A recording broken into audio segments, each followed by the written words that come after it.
magkikita pa tayo. Sana ako ulit ang piliin mo.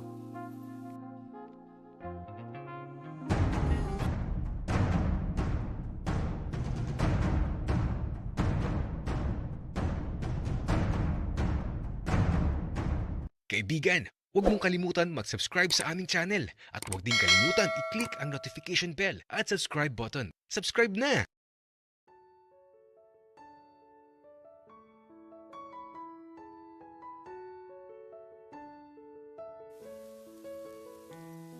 Hindi ko maintindihan at hindi ko alam kung tama ba ang nararamdaman ko. Ganito kasi yun. Masaya ako sa isang tao at tila ba sa bawat ngiti niya ay tila ba kaligayahang walang katumbas. Naguguluhan ako pero masaya ako. At habang masaya ako, ipagpapatuloy ko lang ang nararamdaman ng puso ko.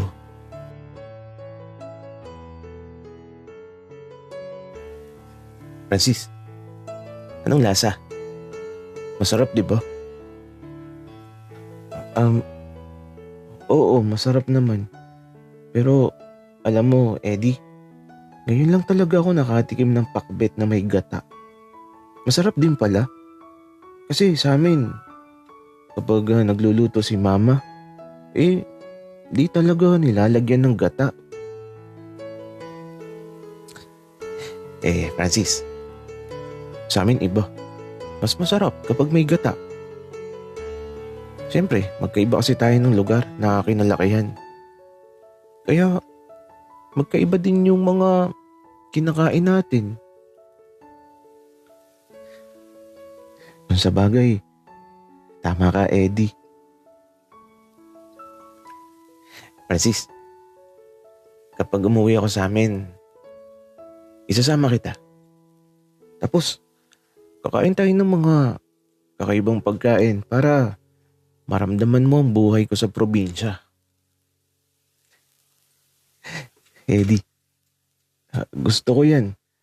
Gusto kong matikman ng lahat ng gusto mong ipatikim sa akin. Oo ba?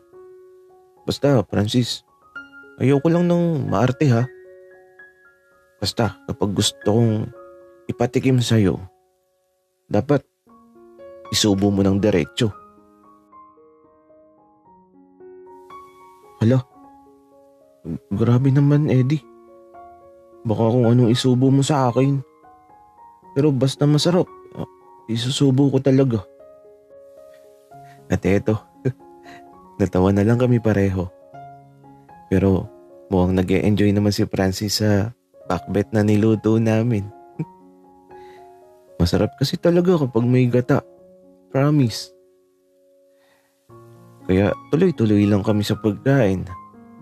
Tapos eto, nang mabusog na, naupo kami dito sa may hagdanan habang nakatanaw sa labas at pinapanood namin yung mga dumadaan.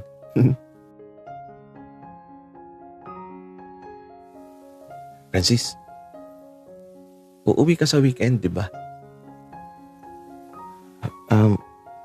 Oo, Eddie. Bakit mo naitanong?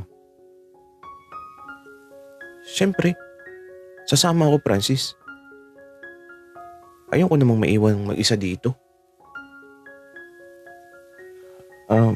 Okay.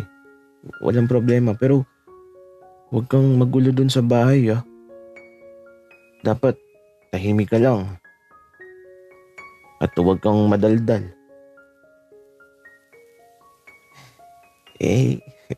Tahimik lang naman talaga ako, ah. At saka, Francis, huwag kang mag-alala.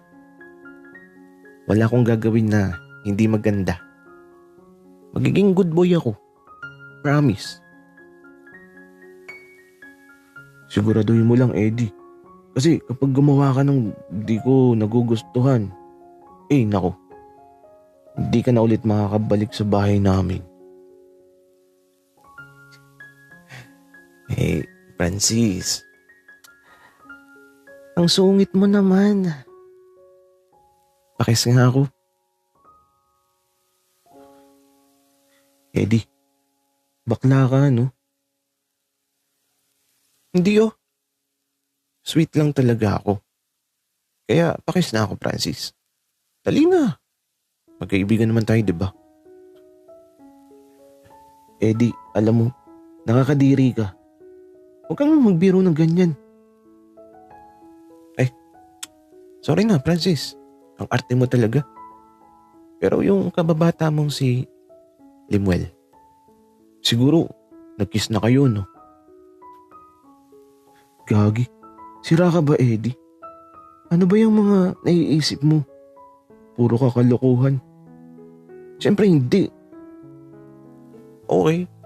Pero Francis, paano kapag niligawan ka ng lalaki? Anong gagawin mo? Aba, susuntukin ko siya, Eddie, para matauhan at para tigilan niya ako. Talaga ba, Francis? Parang di ka naman marunong manuntok. Pero, Francis, alam mo, mukha ka talagang tomboy. Akala ko nung una tomboy ka. Talaga ba, Eddie? Si mama kasi, pinalaki akong ganito. Kaya siguro nagmukha akong tomboy. Francis, nasubukan mo na bang magdamit babae? Tapos, nag-makeup ka na din ba? At ito, hindi na sumagot si Francis. Napangiti na lang siya sa tanong ko. Siguro nasubukan na niya yun. Napapaisip tuloy ako kung anong itsura ni Francis kapag naging babae siya. Eddie, pupuntahan ko muna si Lemuel. Okay, sige. Susunduin na lang kita mamaya, Francis. Huwag na, Eddie. Uuwi naman ako kaagad. Okay, ikaw na ang bahala. Pero susunduin kita, Francis. Sa ayaw at sa gusto mo. Ewan ko sa'yo, Eddie. Bahala ka. At ito, iniwan na ako ni Francis. Kaya naman, nagtungo na ako sa silid namin at nilako ang pinto.